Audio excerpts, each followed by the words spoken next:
I'm not in America, but I believe what the prophet said, and they are true prophet. The prophecy before it happened. Either you believe it or not, but let the will of God be done according to His purpose.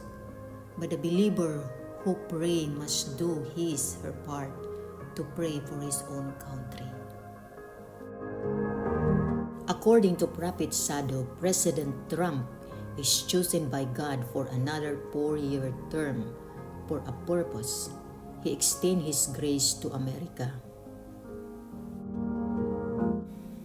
He said, the body of Christ must pray to President Trump until January 20, 2021, especially America.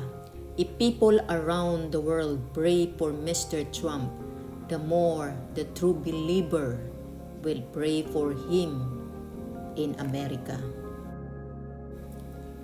God can move mountains through prayer.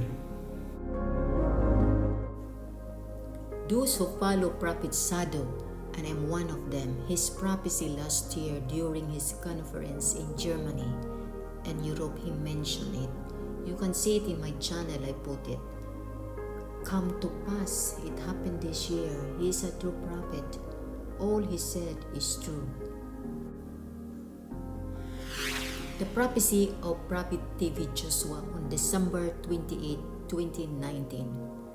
Prophet Joshua released his prophecy for 2020 concerning America. He said, approach to the security issue will affect the candidates and swing voters in the next election. It will be tough in the election. They should pray against the recount. We should not worry. The Supreme Court Judge Amy Coney Barrett will instrument of check.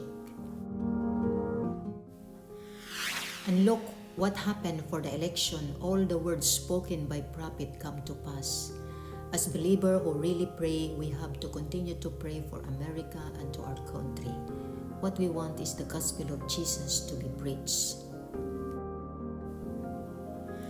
Pastor Pat Robertson in the 700 Club prophecy that Mr. Donald Trump won the election. And as you know that Biden won, but it's not over yet. For the Supreme Court is an instrument for check according to Prophet TV Joshua.